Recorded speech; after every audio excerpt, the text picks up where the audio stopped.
بسم الله الرحمن الرحيم الحمد لله رب العالمين والصلاة والسلام على سيدنا وقائدنا ونبينا محمد وعلى آله وصحبه وسلم. السلام عليكم ورحمة الله وبركاته. خۆشەویستان و بەڕێزان، ئەو بابەتەی ئەو ڕۆمان کە باسی ئەوەی دەکا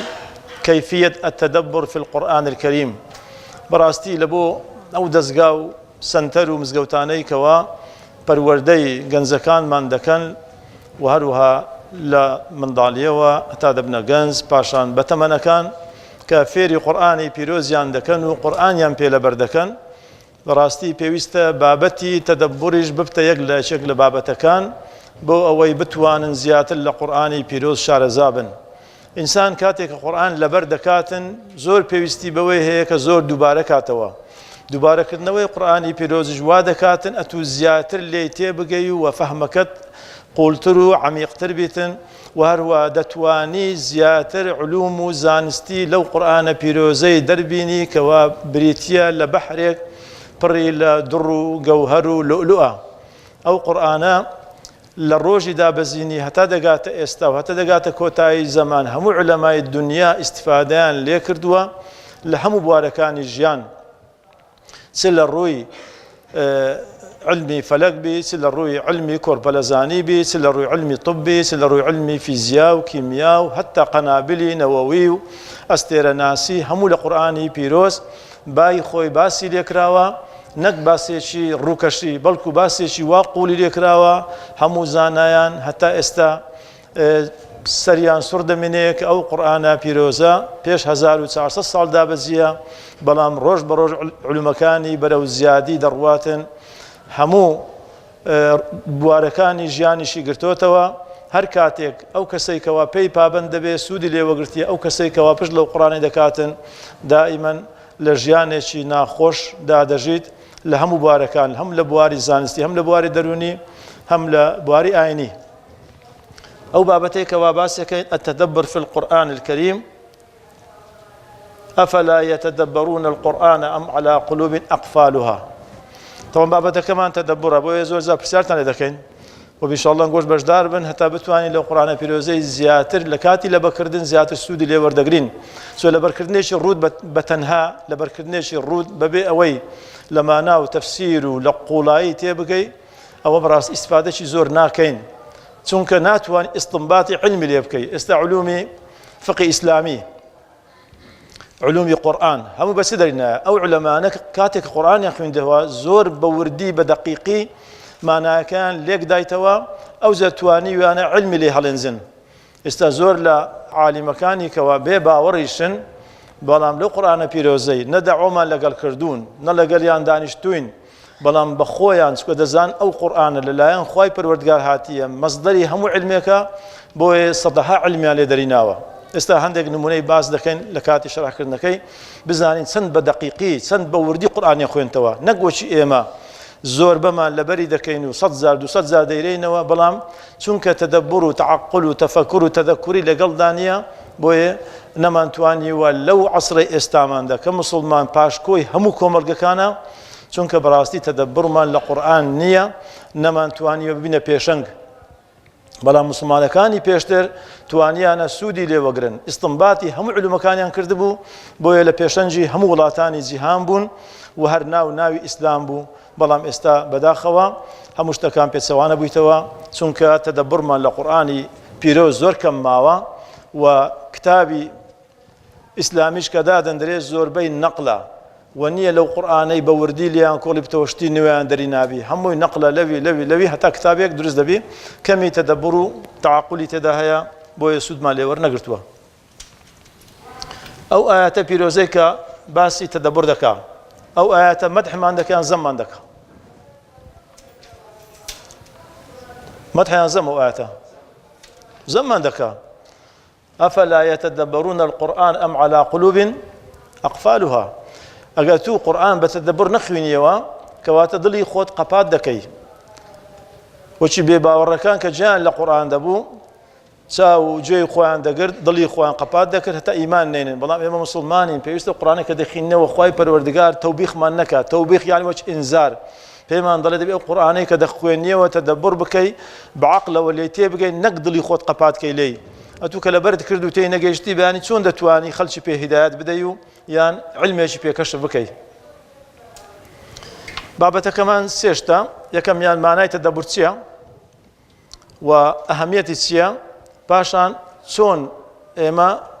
كيفية التدبر في القرآن الكريم، شلون بتواني لو قرآني تدبر بكينو علوم وزانست وزانياري لدربينين أو ملايين كتابي كوادر هاتي لسر إسلام باس إسلام دك همو لو قرآني بتدبر وتعقل توانيتي أنا أو كتابانا هم دابنين ودرس بكن. طبعا همو وسيلة كان دي بكار بيني، وسيلة ساوى جوية عقلة فكرة همو دي بكار بيني بهمو الشويك تاو كل آيات كان قرآن تيبقي والربط آيات كان بيكو بكي وسورة كان بيكو والربط بكي أولي آيات سورة كو ناوندي سورة كو آخر سورة كي بيكو والربط بكي ربطي سورة كو لقى بيش خوي آيات كو لقى بيش خوي لقى دواوي خوي حتى بتواني علمي شي لو قرآن بيروزي درني ليك الآيات كان كوا كدي خوينيوا كواتب راسي زوزو مهمة همو وسيلة كان بكار بيني أو زاد بتتدبر لقرآني بيروز نەکەتو هەر بەس بیخینیەوە ڕەبتی بینی پاش و پێشی نەکەیت چونکە زۆر زار ئاەتی ڕەبتی لەگە پاش و پێشی خۆی هەیە هەر حتما لە فەهمەکەی غەڵەت تێدەگەی. بۆیە تەدەببر یەک لە پێناسەکانی ئەوەیە کەوا دەبێت هەموو وەسیلەکانی فکرکردنەوە بەکار بینی بە شێوەیەکی دروست و تەندروست هەتا بتوانی علومێک لەو قورئانە پیرۆزەی دەربینی. ئەمە لە زاراوەی خۆمە پێت ئیستنباط یعنی هەڵێنزاندن، بتوانی شتێکی لە بیرەکەی هەڵێنزی قرآنش دەبی بەو شێوە بخینەوە کە بتوانێ علومەکی لێ هەڵێنزی. تعریفش کە دەڵێ بریتیە لە فکرکردنەوەیەکی منطقی لە معنای حەقیقی ئاياتەکەی ئەو زە عیلاقەی لەگەڵ ئاياتەکانی تر یان لەگەڵ سوورەتەکانی تر بەوەی بتوانی علمێکی لێ ئستنتاج بکەی بەو تەدەببڕی کەوا کردوتە. تدبر هو تصرف القلب بالنظر في العواقب. أدي تفكر سيا تصرف القلب بالنظر في الدليل. أو زاگە هەردووچیان تێکەڵاو بکەی هەر ئاەتەکەت خوێندەوە ڕەبتی بکەیت لەگەڵ پاش و پێشی خۆی لەگەڵ سوورەتەکەی لەگەڵ ئەوەل و ئاخر و ناوەندەکەی و هەروها بەدڵێکی صاف و پاک فکرت لێ کردەوە ئەوە 100% مانایەکی نوێت بەدەست دەکەویتن. بەڵام ئەمە تەفسیرێکم خوێنتەوە صاحب تەفسیرەکە فکرەیەکی هەیە ئەمەش بسم بەس ئەو فکرەی بکەمەوە کەواتە تەدەببرم پێ ناکرێت ناتوانم علومێکی نوێ لە قورئانی پیرۆز دەربینم. ئەو ئاەتانەی کەوا هاتوون دەربارەی تەدەببر چوار ئاەت لە قورئانی پیرۆز زۆر بە سەریحی باسی فکرکردنەوە تەدەببر دەکات لە قورئانی پیرۆز. دوانیان بە شێوەی تەوبیخە یعنی وامان پێ دەڵێ ئەگەر بێت و ئێوە تەدەببر لە قورئانی پیرۆز نەکەن ئێوە کەواتە قورئانەکەتان بە شێوەیەکی دروست و تەندروست نەخوێنتەوە و دوانیشیان هانمان دەداتن کەوا تەدەببر بکەین لە قورئانی پیرۆز. تدبر يعني ترماني نشي زور بقولي.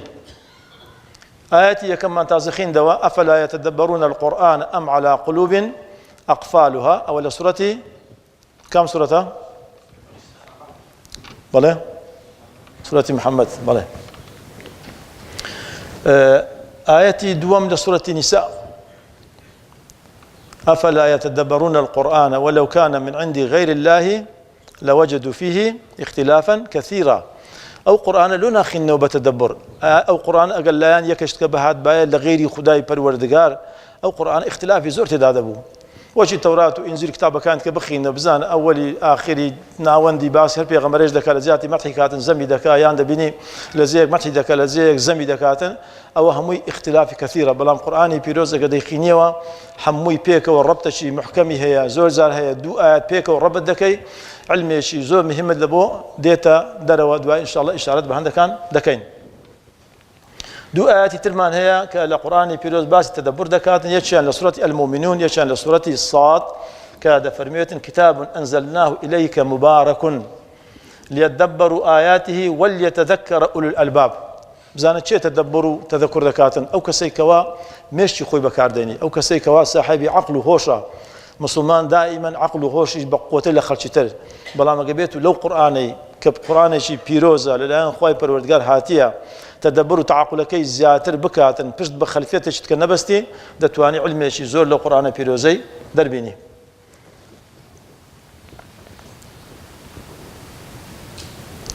آياتي سورة المؤمنون أفلم يدبروا القول أم جاءهم ما لم يأتي آباءهم الأولين أمانة لو قرآني تيناغن يعني بير لناكنوا يان أم جاءهم ما لم يأتي آباءهم الأولين يعني أو قرآن وشي كتاب كان ترنيا كلو بابيران هاتبو يا أقوال كان تر أو قرآن فرق زورة سنك لله خداي پروردگار هاتيا آياتي سورة محمد وسورة النساء توبيخ من دكاك دلي دبي تدبر بكن آياتي سيم وتوارم إرشاد من دكا رجع من بين شان ده هان من ده كوا تدبر بكن القرآن بيروس أهمية سيا يا كم أهمية تدبر أويا إما فرمانه شي خداي پروردگار زي بزيده كين وقت لا كان ما خين دوام اجا تدبر وتعقل مهم نبا خوي پروردگار القرآن بيروس او عند باسي نذكر هم اياتي لسر ندينا وترجيع شي نذكر دين كواته اما اجا تدبر بكين القرآن بيروس كواته فرمانه شي خداي پروردگار مان زي بزي كرديه اگرنا مش ظلمان قفل درايا ماشي خومان بكار نينايا وبيرمان القرآن نكرتوا عقلش ما بكار نينايا بوي أمري خواي پروردگار من زي بزي نكرديه خالي دوم قرآن بريتي لبحرك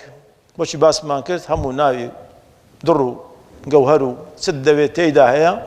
بلان بيوستا توبة دواي بقري بيوستا فكري ليبكيوا أهميتي في بداي بوي بريتي لعطايا شي خواي پروردگار لبو إنسانيت زول علماء كان ضلن أو قرآنا بو همو زمان و مكانك بكاردي بو همو قوم و قيليك بكاردي بو همو نتويك بكارديتن لبداياتي حتى دقات كوتاي زمان بلان بشرتك بتواني براستي وبتندرستي بدرستي بكاري بيني هندشتي مثلا لكم مرقش بكاردي هندشتي لكم مرقش بكار ناي بيوستو او قرآن لقل ظروف زمانكي آتكاني زوان بخيني وتي بقي بكاري بيني تاو استفادة لي بكري وني استا مثلا زوج زادرين قرآن بو استا بكارنا استا زمان علم وتكنولوجيا بالعكس العلماء استا ببي او ايما دعوه لقبكين ببي او بكين مسلمان خويد القرآن بيروز علم زانست زانياري درديني بيد بتعاليم وشهاده برز وردقرن لرو تكنولوجيا وتقدم يان كرديا سنك القرآن عيني ايمان دريناوا نق لا او اخوان بين بفكري اخوان هم لا عيني بيروز ايمان دريناوا بلام او خيرات ايما خومان لي ببشين إمام الرافعي ده فرمي قرآن كريم يعطيك معاني غير محدودة في كلمات محدودة آياتك كرت تمشادكي معلوماتك زوري تدايا آياتك كرتي قسكا بلا معناي زوري تدايا وشوف فرمو دمان هي ده فرمي وقت خو خنمان لعلوم قرآن صحفت حرف هاتية قرآن حفظ معناي هي أتو كابراج فيزياء دخين توا بفيزياء ليش داتوا كابراج فلاح دخين توا بفلاحي ليش داتوا هر يك بجريتي قشني خوي لو قرآن بيروزي دتواني سود وربقريتن وهتا روجي قيامتيش هتا كوتاي زمان او قرآن سن معلوماتي تيدا دريبيني هرتاو نابي أهميتي سيمتيا سبب لشحن النفس نحو الخير وضد الشر طبعا سن القرآن بيروز نزيق بيوا أتو لخير نزيق دبيوا سن القرآن بيروز درك بيوا لا شر نزيق دبيوا هر وقت دفرمي كلا صوتها بمن دفرمي ومن أعرض عن ذكري فإن له معيشة ضنكا ونحشره يوم القيامة أعمى إن شاء الله ما لو أنا دبين كوا يوي بريس قرآني بيروز دبردكن لأنه بارزيات البات الدبور بيخيني نوا بشكم بتواني أو علم النويك استا خلقاني شزو استفادة لكرديا خوش من استفادة ليبكين بزانا الصحابة كاني بيشتر بسن آياتي شان لبردكر حتى ليتي نجشت بانا تطبيق يعني نكرت با ندسو نسركم مال آياتشتكا بلا ما مزوج العالم الإسلامي دبيني مسابقة قرآني بيروز ذكرتن بد لبركردنا بلا متمشى ذكين لروي علمي شوا لروي كمالاتي ولدواي همو كمرق كاني ترين تدبر يعني الاهتمام وبالتالي تطبيق والممارسة إنسان كالقرآن تيجيجد بتدبر خيندو زوان تيجيجد باور بك اهتمام بيدا داتنو وتطبيق شي دكا بلا ما تهر لبريكيو نزاني معناه كيسيو تفسير شي معقول لبو نزاني احتمال تطبيق كشي ناكي يان بشي كي بغلط ديكي است العالم الاسلامي زور زار كوماليك جماعتك حزبك درز دبي لو قراني بس سقط تيجيشتوا بوي تمشادك كومال قش برو سقط دبن يان كومال قش برو حل دير دبن لو انسان كبتدبر خينديوا او كاتي تطبيق شي دكاو وممارسه شي زور تندرستو درست شي لبو دكات اجا قرآن بتدبر بخين دريتوا دبت السبب لبو تغيير حياة إنسان ئەو ئینسانە بەرەو خێر دەڕوا بەرەو چاکە دەڕوا بەرەو خوای پەروەردگار دەڕواتن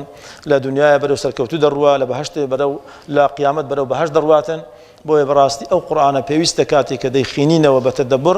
وە بیرژیانمان بگۆڕی لە خراپ لە بۆ باشە کە وەک پێشتر سەحابەکان هەندێکیان تاریختان خینتەوە کەەوە چەند ئینسانی ناڕێک بوونە پێشەوەی موسڵمان بی پاشەوەی کە لە قورئانی پیرۆستەی گەیشتی و هاتە ناو بازنەی ئیسلامەتی بوویتە پیاوێکی زۆر زۆر گەورە دەتوانم بڵێم تاریخی بەشەریەتی هەموو گۆڕیە ئەی بە سەبەبی چێ بە سەبەبی ئەو قورئانە پیرۆزە و فەهمێکی سەحیحی لەبوو هەبووە ئێمە کاتێکە قورئان لەبەردەکەین پێویستە بە تلاوەیەکی سەحیح لەبەری بکەین و فەهمێکی تەندروست و دروستشمان لەبوو هەبیتن و تەطبیقێکی سەلیم بکەین دەبینی زۆر جار هەیە لە هەندێک کۆمەلگان باسمان کرد قورئان لەبەر دەکرێتن بەڵام فەهمەکەی سەقەتە تەطبیقەکەشی سەقەتە لە باتی خزمەتی ئیسلام بکاتن بەسە ئیسلامدا دەشتێتەوە بۆیە پێویستە ئێمە ئەو سێ خاڵی تەطبیقکەین لە کاتی ئەوەی کەوە قورئان دەخوێنینەوە و لەبەری دەکەین إن الله ليرفع بهذا الكتاب أقواما ويضع به آخرين ئەوانەی کەوا قورئانی پیرۆز دەخینەوە و تەطبیقی دەکەن و تەدەببوریان کردیە بەڕێک و پێچی فەهمێکی سەحیح و هەروەها ئوسلوبێکی سەحیح بەکاردێنن ئەوە خوای پەروەردگار بەرزیان دەکاتەوە ئەو قەومانەی کەوا لە قورئان دوورکەتینەوە یان لەبەریان کردیە بەڵام تەطبیقیان تەواو نییە ئەوە تەماشا دەکەین وەچی ئێستای خۆمانمان لێ هاتیە کەوا لە پاشەوەی هەموو کۆمەڵگەکانین دەتوانم بڵێم ئێستا ئەوەی کە ئیهانە دەکرێ و لە هەموو شوێنێکەوە تێ هەڵدەدرێ و لێ دەدرێ و دەکوژرێ بەس بریتە لە کۆمەڵگە ئیسلامی چونکە لەو قورئانە پیرۆزەی دوورکەتینەوە و لە ڕوحی قورئانیش دوورکەتینەوە کە خوا لە سورەت الشورا پێمان دەفەرمێ وأوحينا وكذلك أوحينا إليك روحا من أمرنا أو قرآن الروحي كوملجة إسلامية هر كاتي كوملجة أو قرآني روحك إلا قلنا بمردي حساب ذكري بويا بيوست إما كقرآن دخيني نوا نابي لصدلمان قفل يكبي بيوست معنا كي زوب زواني تيبجين أو كادبين وبيشنجي هم حزارة كان هر وقت بيغمبري بيشوامان عليه الصلاة والسلام كان قرآنا يمشي على الأرض حموس صفات كان وروشتي وهل سكوتي همي لس قرآن بيروز بوا بويا توانيتي ليك شخص أمتك دروس كاتن كوا استا باش 1400 سال بويتا مليارك و 200 مليون كس بس بوا بتطبيق أو قرآني بوا بعملي بنظري بفكر ليكرتنوا بويا جيشتونتا أو آستبرزه فخلف من بعدهم خلف أضاعوا الصلاة أما جواما لهاتيا أوي أوزيليك وإستامان شنك تدبر ما نماوا تطبيق من صحيح نيا فهم كمان لبو قرآن تواونيا بوي دوركتنا ولو قرآن للزوهري قرآن بوي همشتك مان نقصه وهمشتك مان لا غرب وردقرين شكل بخو ما نقص مان هيا بلا ما قبيتو أو تطبيقي بكين أو نقص مان نامينيتنو ودبينا بيشنجي هموكم أرقكان بين السر النقطة السيم كوا تقريبا 12 خالم درينايا شون كيف نتدبر القرآن شون لو قرآن بيروزي تيبقين بوي بتوانين سودي لي وقرين يا كم يعني اهتمام باللغة العربية بدري طبعا قرآن بزماني عربي هاتيا أول حكمة كيسي خوي برودقا خوي دزاني كتابي زوج لسدان درا بيرزناك استباسي كين بلام لغة عربي زوج مهمة إنسان تيبقى حتى بتوان لو قرآن بيروزي جوان تيبقي سوقتو لغة عربي زوج باش نزاني قواعد عربي نزاني فهمك مزبوط نبتن تدبرك مزبوط نابي وناتواني علوم شي وايلي هل بنزي كوا استفادة اللي بكي لبو كومل جو لبو خوت لبو مجتمع آيات زورة باسيو دكا إن أنزلناه قرآنا عربيا لعلكم تعقلون زان ليرة كلمة عقل ديسان بكار هنا كبزماني عربيو بيوست أتو عقل بكار بيني بوي تيبقي وكذلك أنزلناه حكما عربيا ولن تبعت أهواهم سورة الرعد وكذلك أنزلناه قرآنا عربيا سورة طه كشيخ إسلام ابن تيمية رحمة الله عليه بدا فرميد العربية من الدين معنى أولية تعصبا سو شيخ إسلام بخوي هم علماء كان التاريخ درهم كردا لما انتقي تيمية بوا كلما بين سوريا ولبنان لبي سويتا سعودية لريلة داير بوا بناوي أو ناوكراوا بلام عربية من الدين يعني فهم قرآن باشتر دبي أجابته عربية كد مزبوط تربيو باسانتر تيدا جاي سودي ذات اللي وردقري تنوير البصيرة والإقبال على الله تعالى طبعا أتوسند لخواي بروردقار نزيك بيه وفهم لبو قرآن آسانتر دبي تدبر كد باشتر دبي زياتر تيدا جاي زور آيات مان هيا كذا فرمي باسي ويدك واتقوا الله ويعلمكم الله سن تقوى زاتر بي خوا زاتر فير الدكات ومن يتق الله يجعل له مخرجا ومن يتق الله يجعل له من أمره يسرا والذين جاهدوا فينا لنهدينهم سبلنا بزان اوشتان خواي پروردگار سن اتو جهاد دکې له قرآني خواي ګور زیاتر له آسان دکا سن اتو له قرآني زیاتر دته حول بدي علم له دربيني خواي پروردگار همو عقبو کس بکان دبو آسان دکاتن بو براستي واتقوا الله ويعلمكم الله فير مان دكاتن او تقوى زور مهمه يعني بهم خوش يقلب بريان اوانيك بيرجو تخرج بكن بحثك بنسل التقوى اجت مشا قراني بيروز بكي هر موضوعك اسلام باسك باس تقوى لقل ضايع هر موضوعك باس الرجوع اسلام رمضان كباس الرجوع باس اياتك كده كاس فرمي كتب عليكم الصيام كما كتب على الذين من قبلكم لعلكم تتقون حتى باس قصاص بياوي كجراوا قصاصي لي وردجري اسمع بيد فرميتن ولكم في القصاص حياة يا أولي الألباب لعلكم تتقون لأن أو تقوى زوم مهمة سن أمل أخواي بردقان نزيق بين أو عند لقرآن نزيق دبين سن لقرآن نزيق بين أو عند الأخواي بردقان نزيق دبين سن لأخوان نزيق بين تقوى من هبي لها مشتق أو كاتي أخواي بردقان همو ريقا كان من لبو آسان دكاتن دتوانين زيادة السود لقرآن بيروزي وربقرين يا أيها الذين آمنوا إن تتقوا الله يجعل لكم فرقانا يعني آيات كان بخطنا لبرتانا زور زورا كوات التقوى يقلب خالانية كوار ريقمان لو آسان دكات زيادة القرآن تدبر بكين وزيادة اللي تيبكين زيادة الاستفادة بكين مما يعين على تدبر القرآن استشعار عظمة القرآن أما سند أو قرآني ببيروز وقورة بزانين سند فكر كينو أو قرآن سند نعمتي تدهيا أو زيادة تدبر دكين وش باس ما كان نعمة كان قرآن قال زور حديث ضلي أو قرآن سن علمي لي دربيني هشنا طاو نابي وش بحر أشياء باس ما كان كوات زور مهمة أو قرآن بقورة بقرين كبقورة ما نقول زيادة الفكر ليه كينوا أو كاتي زيادة الخير وبركة كي دردينين قرآن طبعا شفايا هم تان أو ذزان فيه شفاء للناس أو التداهية بوي لحمر وكوا قرآن بيروزا بيوست بقورة بقرين تاوكو زيادة تدبر تدابكين إنما المؤمنون الذين إذا ذكر الله وجلت قلوبهم وإذا تليت عليهم آياته زادتهم إيمانا إنساني مسلمان كاتك قرآن دخين دريته بيوستا همو بدني رجفة بيقريتن همو بدني بتزي لقى عظمتي قرآني لقى تأثير أو قرآني أو كازيات الباشتر تيدقين الله نزل أحسن الحديث كتابا متشابها مثانية تقشعر منه جلود الذين يخشون ربهم ثم تلين جلودهم وقلوبهم إلى ذكر الله ذلك هدى الله يهدي به من يشاء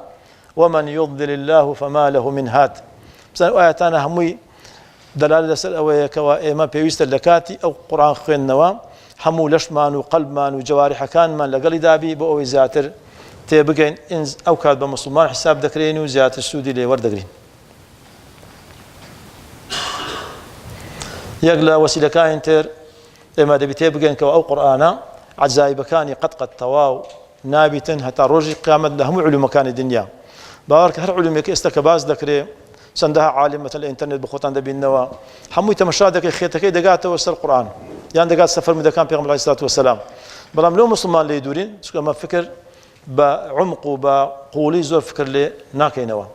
تنها لبلاش دكين بروكاشيش تفسيرش دخيلنا ولو تفسيرك وكيف ما بديتن وناكن بخومان تفسيرش نويل بودابني لقال عصري استامان بقون زيت يقل الرقا كانت تكرار الآية وترديدها سند آية كان زيادة البليوة أو عند تدبر لبو قرآني پروردگار زيادة دبيت إنسان كاتب خطان قرآني كلا بردك هم تان زورتان استقران هم لبرا سند قرآن تان زيادة لبكر دي ودوبارة تان كردو توا فهمك تان لبو آية كي بقوتر بو ودرنگ تريج لبيتان دسي كاتب بتبي مقالك بنسي يعني تفسير شو قرآن ده بني يعني آياتك شرح بكي سون كربتي آية كان بيك ودكي ربتي سورة كان بيك ودكي سكلا برته هم دمشق خوته بيو ما عندي وزور دوبارة كردو توا بو قصة كانوا محاضرة كتو مثلا أو مقالة كانوا سيت زور تير وتصل ترد بيتن سكوا هم زاني بكاني لقل دايا كربتي آية كان وربتي سورة كان كوات التكرار ودوبارة كردنا ويشي كلا وسيلة كان لبو أوي كوا زيادة القرآن تدبر بكين أو دون منها يقلو آياتنا كوا بيغمبر عليه الصلاة والسلام زوجة دوبارة ذكردوا ويقلى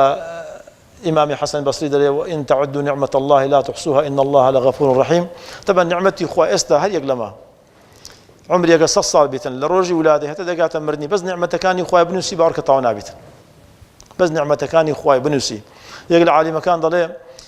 لەسەر کرۆمۆسۆمی ئینسان کە ناو خەلیە بخۆی نابندرێ ناوچی خەلی هەر نابندرێ بە چاوی کرۆمۆسۆم هەر نابندرێ لەسەر کرۆمۆسۆمی جینات هەیە دەڵێ ئەو جینانەی کەوا سیفاتی دایک و باوک دەگوازنەوە لە بۆ منداڵی ئەگە بەس پرۆتینەکانی سەر یەک جین بنووسی 100 ساڵ بەس پرۆتینەکان بخینیەوە بەس بخینیەوە 100 ساڵی ڕێکی دەوێتن خەلیە بەخۆی نابندرێ ناوک بەخۆی نابندرێ کرۆمۆسۆم لە ناو ناوچێ لەسەر کرۆمۆسۆم جینات هەیە بەس پرۆتینەکانی سەر جینەکان بنووسی کە چار پرۆتینە ئەوەندە ژمارەیان زۆرە کە سیفاتی لە دایک و باوک دەگوازنەوە لە بۆ منداڵ دەڵێ 100 ساڵ دانیشی بەس بیان ژمێری کە بخۆی چا پرۆتینە ئەدینین گوانین سایامین سایتۆسین بەس ئەوەندەی برێ 100 ساڵ بەس بخینیەوە هێشتان یەک کرۆمۆسۆم تەواو نابێتن دەبی نعمەتەکانت کە کوبی و نعمەتی چاوە نعمەتی گوێیە نعمەتی دڵە نعمەتەکانت گەیە نعمەتی خواردنە نعمەتی ئاوە ئەو نعمەتانەی خوای پەروەردگار ئەو ئاسمانێک کە لە بۆمە دروست کردووە بارانە فلانە هەمووی بژمێری قەت تەواو نابی بۆیە بەڕاستی پێویستە ئێمە لەو قورئانە پیرۆزەی بە گەورە بگرین و زیاتر لێی شارەزابین القراءة بالتأني وهدوء بەو خاڵەی شەشەم دەتانم بڵێم زۆربەی عولەمایەکانی ئەزنەبی کە قورئانی دەخوێندنەوە هەر لەو فترانە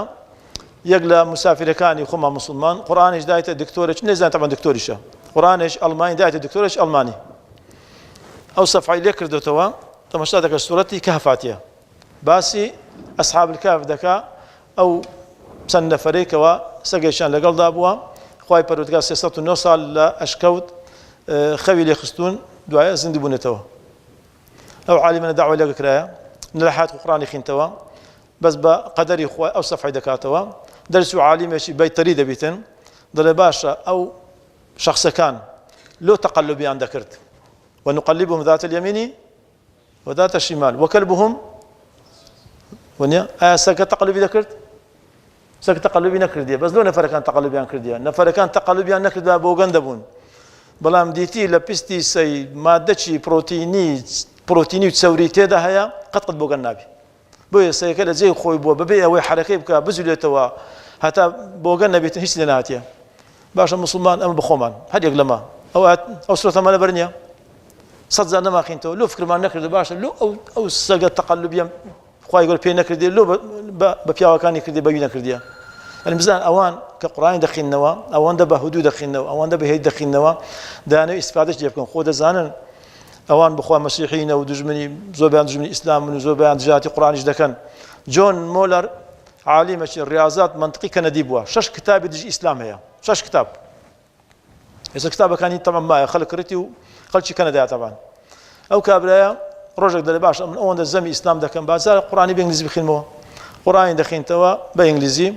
پاش ئەوەی چەند ئاەتێکی مەتەن لە چەند شوێنێک بە تەدەببر فکر لێ کردەوە یەکسەر مسلمان ئێستا کتاب دەنووسی لە بۆ مسلمانان یەکەم کەلیمە کە خوێندیەوە لە قورئانی پیرۆز لە سوورەتی بەقەرە هەموومان لەبەرمانە و 10,000 زارشمان گۆتەوە یەکەم ئاەتمان پێ دەڵێ لە قورئانی پیرۆز سوورەتی بەقەرە ذلك الكتاب لا ريب فيه هدى دەڵێ باشە چ عالیمەکەیە چ نەفەرێکەیە چ کەسێکەیە لە هەموو علومەکانی دنیا بتوانی کتابێک دابنێ لە یەکەم حرفی برێ کتابی من یەک کەلیمە غەڵەت تێدا نییە کەسێک دەتوانێت قسەی بکاتن هەر علمێکی ئەو ڕۆکەش بکەی سبەی زیاد دەبی یان کەم دەبی یان غەڵەت دەبی یان عکس دەبتەوە پێ دەڵێن پێچەوانە دەبتەوە تەقلید عکس دەبتەوە قەلب دەبتەوە بەڵام قورئانی پیرۆز هەتا ئێستا بەشەرێک نەیتوانیە یەک شک و گومان لە قورئانە بینتەوە ئەو خاڵی یەکەم خاڵی دوم دەڵێ باشە پێغەمبەر عەلەیهی سەلاتو وەسەلام محەممەد ئەو کتابەی دانەغێ دەبی ناوی خۆیان بینی مەدحی خۆیان بکاتن نە ناوی عایشەی تێدایە نە ناوی خەدیجەی تێدایە نە ناوی فاتیمە کەس تێدایە بەڵام سوورەتی بەکامل بە ناوی مەریەمیە ئێکەواتە دەڵێ ئەو کابرایە قەومێتی نەویستووە ئەو کابرایە عەشرەتی نەویستووە ئەو کابرایە ویستی خزمەتی ئیسلام بکاتن ئەو جا پاشان هاتیە ئاەتەش دکا ئەویش هەموومان لەبەرمان لە سوورەتی مائیدە کە باسی یەهودیان دەکا وەلەتەجدەنە أشد الناس عداوة للذين آمنوا ونيا اليهود در يهودي استادتوان أو قرآن بدرو بيخنوا هم ينبغي بك أو مسلمان دبين نارين يهود جي مسلمانا هم با مسلمان بن كواتا قرآن كبدرو دكوتو بلا خواي پروردگار چونك بخوي خلقي كردين دزاني أو نفسيته أو ده بيسا قد مسلمان نابن لو يضل أوانا حتى دمر دجمني قوري مسلمانا كسكي بتواني بيش 1400 ساعة قساكي بكاتن قساكي استاش كزنتواني بيغوريان وريجيري يامري غلطة كواتا كابرة دبت مسلمان لو يخينوي قرآن دائما بهادئي زو مهمة بتأني بخينينوا پەلەی لێ نەکەین لە بەرکردنەکەمان مشکلە نییە مشکلەکە کە تێی بگەین ئەوە لەکنەمە زۆر گرنگە عالمێکی تری یەهودی هەلو خوتان ئینتەرنێت لێ بدەن ئەو هەندە لە مێژدا 3 ساڵ 4 سەد دەبیان نابی ناوی ڕۆبەرت غلهم ئەوە عالمی کۆرپەلەزانیە منداڵ کۆرپەلەزان یعنی کۆرپەلە کولەدایک پێدەن علم الأجنة بە ئینگلیزی پێدەن ئیمبریۆ علمی کۆرپەلە ئەو کابرایە کاتێک کە قورئانی دەخوێنتەوە باسی عدەی ئافرەتان دەکا والمطلقات يتربصن بأنفسهن 3 قروء لو قوتي سيل لو نيجو تسار لو نيجو بينز لو نيجو شج لو عدي متوفي مثلا تسار مانجو دروجة لو أو السي مانجا طبعا زي هذا الشيء درس كد كشفي أويكد لكاتي كلاحة في الدين لكاتي زي معلمة بين جنوب ياو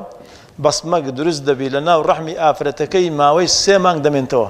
بو بس ما يدتواني حمو جنيك بزاني لەگەڵ مێردی زیمایی کردیە زینای کردیە خیانەتی کردیە طبعا کەشفی چەند ئافرەتی کرد ئەوان کە علاقەی جنسی هەبوو لەگەڵ خەڵکی تر یعنی بزانە کابرایەکی یەهودی چونکە عالمی بایۆلۆژی بووە عالمی کۆرپەلەزانی بووە لەسەر ئەو کەلیمەی 3 قروء توانی علمی کەشف کاتن کەوا لە کاتی زیماکردن لە مابەینی ژن و پیا بەسمەک دروست دەبی ئەو بەسمە ماوەکەی 3 مانگە لە پاش 3 مانگ ئەکسپایر دەبی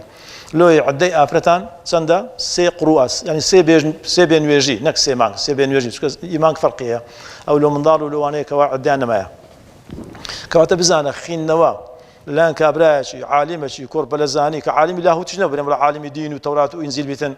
یان عالمێشکە بیتن عالمێکی بایۆلۆژی بۆ بزانە چی کەشف کردیە بەس بە فکرکردنەوەیەکی بەسیط لەسەر یەک لە ئاەتەکانی قورئانی پیرۆز زۆر پرسیارکردن ئەوەش تازە لەگە ئەو مەوزوع ئەسنادێک دەگرێتەوە ئەمە دائیمەن پرسیار بکەین خوای پەروەردگار مەقسەدی چی بە لەو ئاەتەی لەو هەیە لەو هانەبی ئەو ئاەتە ڕەبتی چێ بە ئاەتەکەیت کە ڕەبتی چێ بە سوورەتەکەیت کە بدایەت و ئاخرەکە ڕەبتیان چییە بتوانی بەوەش دەتوانی بە پرسیارکردن نارێ پرسیارکردن دەتباتە هەموو جێیەکی ئینسان پرسیارکرد دەگاتە هەموو جێیەکی لێرە کە دەڵێ پرسیارکردن علم خەزێنەکە مفتاحەکەی چییە کلەکەی چییە پرسیارکردنە بە پرسیارکردن زۆرتر لە بڕوون دەبتەوە بۆ ئێمە لە قورئانی پیرۆز کاتێک کە دەخوێنەوە حەدیسەکان کە دەخوێنەوە پێویستە زیاتر پرسیار بکەین بزانین خوای پەروەردگار قەسدی چ بووە لەو ئاەتەی لەو ئاەتە ڕەبتی بە ئاەتەکەت کە چ بووە زۆر زۆر مهمە ئەمە زۆر باسەکەین دوو ئاەتمان هەیە لە قورئانی پیرۆز کە باسی ئەوەی دەکا حەملی دەکاتن 6 مانگە هەتا 9 مانگ ئەگەر ڕەبتی دوو ئاەتەکەی بکەی کەواتە بە 6 مانگەکە منداڵ بیتن زۆر زۆر احتیاطیە یەکەشیان دەفەرمی حەمل وفیصاله 30 شهرا ونيا اتكشان وفصاله في عامين 30 شهر دكا 30 مانغ عامين دكا 24 مانغ ليك دركا 6 مانغ كواتا حمل ب 6 مانغ زوج اعتياديه نابت الزنا يعني كسكا بيجو مردي بكا زنا نكر ديا ب 6 مانغ من ضالبو زين امام علي مثلا لو موضوع تنزيلك بو انا احتمالا امام عمر جنا كان زل دكردو لسو موضوعي بەڵام ڕەبتی دوو ئاەت پێکەوە کرد گوتی مشکلەکە حەل دەبێتن کەواتە ئینسان چەند پرسیار بکاتن زیاتر تەدەبور لە بۆ قورئانی پیرۆز زیاتر دەبێت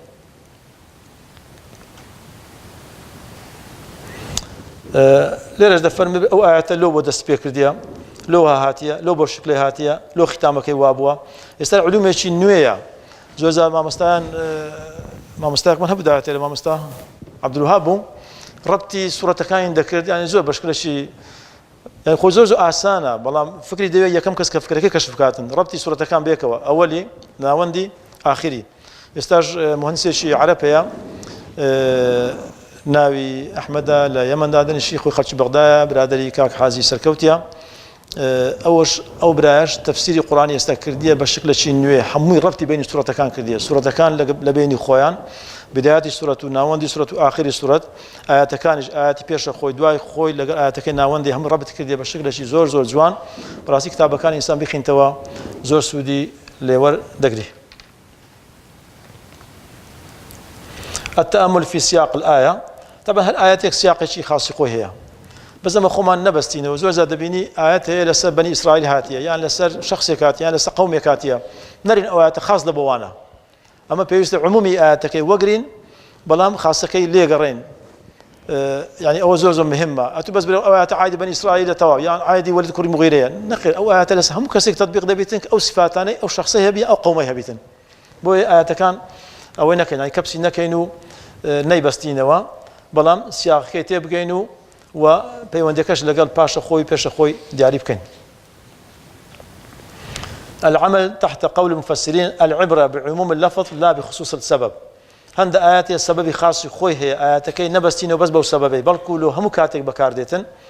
لەوە هەموو قەومێک بەکاردێ ئەو سفاتانە هەبی و لەوە هەموو شخصێک بەکاردێک ئەو سفاتی هەبی، ئەوەی کە تازە باسمان کرد کەواتە خۆت تەقەید نەکەی و خۆت نەبەستیەوە، ینی مقەید نەبی مطلق بی، ئەتو کاتێک کە قورئان دەخوێنێ وا فەرزکە هیچ تەفسیرێکت نەخوێنیتەوە، وا فەرزکە هیچ لە قورئان نازانی، بەس لە خۆت دانیشە فکر لێ بکەوە، بزان چەند شتی نوێ کەشف دەکەی. وەش تازە باسمان کرد عولەمایەکان ئەغلەبی لەو بارەیەوە کە مسلمان بووینە و ئەزنەبی بووینە هەمووی لەسەر ئەوەی بووەکەوە زۆر بە وردی فکریان لێ کردەوە. الاهتمام بالصحيح من تفسير القرآن الكريم. طبعا زۆر کەسێ دەبینی تفسیری قورئانی پیرۆز دادەنێ بەڕاستی هەدەفی زەربە لە ئیسلامە. ئەگەر ئەمە بخۆمان لە قورئان شارەزا نەبین و لە حەدیث شارەزا نەبین و لە سنەت و سیرەت و تاریخ ئیسلام شارەزا نەبین، زۆر تفسیران دەخوێنینەوە بە هەلاکەت دەباتن، چونکە لە هەندێک زیان مەدحی تێدا، بەڵام لە هەندێک زیان زۆر نەقد لە ئیسلام دەگری بە شێوەیەکی غێر مباشر. بۆیە پێویستە ئاگامان لێبی کاتێک کە تەفسیر دەخوێنینەوە مێشتی خۆمان لەگە بەکار بینین، ئەو تەفسیرەی بە میزانی قورئان بپێوین، بزانین ئەو تەفسیرە ئایا لە بۆ خزمەت ئیسلام دانرایە یان لە بۆ دژایەتیکردنی ئیسلام دانرایە. الله الذي نزل الكتاب بالحق والميزان. ئەو میزانە زۆر مهمە، هەر کتابەکەت خوێندەوە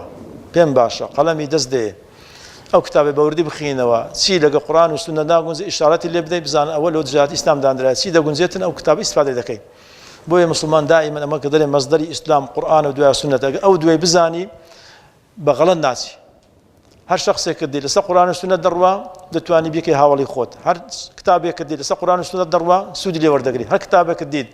لەگە قورئان و سنە لەگە ئەو میزانەی ڕێک ناگری بزان ئەو کتابە بەدەست دانرایە، یان شخصەکە ناتێگەیشتیە، یان شخصەکە علمی نەبووە، یان عەمدەن داینایە لە بۆ دژایەتیکردنی ئیسلام. ئێستا بە خۆتان دەزانن چەندەها مفەسر لە سووریا و لبنان و میسر و ئەو پیابووینە کتاب دادەن لە بۆ سوڵتان لە بۆ سوڵتەی دادەنێن هەموو دژایەتی ئیسلام دەکاتن، بەڵام کە دەشخینێ و دەرەوە تەفسیری قورئانی پیرۆزە. بۆیە دەبی زۆر ئاگا لێ بیتن، اهتمام بدەی بە تەفسیری صحیح، ئاگا لە تەفسیرەکان بیتن کەوا دژایەتی ئیسلامی پێ دەکرێت. و زۆر ئاگاشمان لە ئیسرائیلیات بێ. طبعا تەفسیری قەدیمەکان هەمووتان خوێندیتانەوە، بەڕاستی شتی وای تێدا هەیە کەوا لە پێغەمبەرەکان ناوەشێتەوە، شتی وای تێدا هەیە کەوا لە تەفسیر ئەو قورئانە پیرۆزەی ناوەشێتەوە کە خوای پەروەردگار لۆمەی ناردیە. تەفسیری قەدیمەکان پێویست ناکرد ناویان بێن، شتی زۆر باشی تێدا هەیە، بەڵام ئیسرائیلیاتی زۆر تێدا هەیە. وەلو ئێستا زۆربەی مسلمانەکانی خۆمان دەیانەوێت تەفسیرەکان پاککەنەوە، ئیسرائیلیەکان لێ بین نەدەرێ، بەڵام هێشتا هەندێک کەسێ نازانی ئەو قسەی ئەو چرۆکێک کە باس کرا ئیسرائیلیاتە، یان زۆر ئیتیمان بە ناوەداتن. ئایا داچی حەزرەتی موسای ناوی چ بووە، خوشکەی ناوی چ بووە، ژنی فلان پێغەمبەری ناوی چ بووە، فلان پێغەمبەر چێ بووە، فلان کەس، ئەوانە ئیشی من نیە. خوای پەروەردگار بیزانی بە خێری پێوە ناوەکەی دەدا، ئێمە لە قورئانیش باس دەکرد، بەڵام لەکنەوە مهمە ئەمە عیبرەت لە چیرۆکەکەی وەگرین، عیبرەت لە ئاەتەکان وەگرین، نەک لە ناوەکان وەگرین. بۆیە ئاگاتان لە ئیسرائیلیات بیتن، چۆ بەڕاستی تەفسیرەکان ئێستاکە باسی کەن شتی وعەندەکەی تێدا هەیە، هەر مسلمان بیخوێنیتەوە دەزانی ئەوە درۆیە، بەڵام پێیان گوتە ئیمام لۆ نووسیتت دەلێگە نەمنووسیبایە دەڵێن وەڵا نەیان زانیە، یان نەمنووسیبایە لە جێشکە وەریان دەگرت. بەڕاستی ئەوە غەڵەتە، پێویستە ئاگامان لێبی خۆمان لە ئیسرائیلیات دوور بێخینەوە، ئەگەر نا لە تەفسیری قورئان و لە تەدەبور زۆر بە عەمیق نابین و زۆر ئیستیفادە ناکەین. پاشان خۆمان بچێشین لەسەر میزانی ئیسلام، بزانین ئێمە لە چێن دەرین لە قورئانەی، ئایا ئەمە قورئانەکەی تەطبیق دەکەین یان ناکەین. ئەو یەک لە میثالەکانم لە بۆ هیناینە، یەک لە سەحابیەکان کە ناوی ئەحنەف بن قەیسە دەڵێ خۆم پیوا بزانم خۆم لە چێن دەرم، ئایا لەگەڵ ئەو ئاەتانەمە یان لەگەڵ ئاەتەکانی تکەمە. ئینسان زۆر مهمە، ئەگەر تو خۆت کێشە نەقدی خۆت کرد کە خوای پەروەردگار نفسی لەوامەشی زۆر خۆش دەوێت، لا ئوقسم بیوم القیامەتی ولا ئوقسم بالنفس اللەوامە، چۆن نفسی لەوامە هەیە، نفسی مطمئینە هەیە، ئەوانە پێویستە خۆمان بچێشین. ئەگەر دیتمان میزانەکەمان بەرزە، ئەو کاتەمە زیاتر لە قورئان تێدەگەین و تەدەبورەکەمان بە قوتر دەبی و خوای پەروەردگار بەرەکەت دایەوێتە ناو ئیشەکانمان. لقد أنزلنا إليكم كتابا فيه ذكركم أفلا تعقلون. أو آياتك خين دوا قوتي بزام خواي بردقال لشي باسي مني كرديا. آية أم لو أنما كانوا قليلا من الليل ما هجعون وبالأسحار هم يستغفرون. آية لو أنما يا لخلش ترم يا لقوا كسانما وفي أموالهم حق للسائل والمحروم يا أن تتجافى جنوبهم عن المضاجع يدعون ربهم خوفا وطمعا ومما رزقناهم ينفقون. لسورة سجدة. ئەمە لەگە ئەوانەی ئینسان کە خۆی چێشە زانی خۆی لەسێ ئەوە چیە ئەو کاتی زیاتر دەرگای قورآنی پیرۆزی لە بۆ دەبتەوە زیاتر تێدەگا. یان یؤثرون على أنفسهم ولو كان بهم خصاصة ومن يوق شح نفسه فأولئك هم المفلحون. ئەوجە دەڵێ لە ئاخرەکەی من خۆم دیتەوە کە ئەمن لەوانە نیمە ولا بێباوەڕەکانیش نیمە، بەڵام لەو کەسانە مەکەوە کە دەفەرمێ وآخرون اعترفوا بذنوبهم خلطوا عملا صالحا وآخر سيئا عسى الله أن يتوب عليهم. وچی ئەوانەی کەوا لە غەزوەی تەبوک کە خوای پەروەردگار لە قورآن لە سورەت تەوبە باسییان دەکاتن. کەواتە ئینسان خۆمان بچێشین بە میزان، بزان ئێمە لە کام دەرەجەینە، دەرەجەی بەرزین، وەسەتین، خراپین، باشین، هەتا بتوانین زیاتر لە قورآنە پیرۆزەی تێبگەین. لە کۆتایی دەڵێن وصلى الله على سيدنا محمد وعلى آله وصحبه وسلم والحمد لله رب العالمين. ربنا عنا على تلاوة قرآنك واجعل هذه التلاوة محفوفة بالتدبر والفهم والتطبيق، واجعل القرآن شاهدا لنا ولا تجعله شاهدا علينا، آمين إن شاء الله.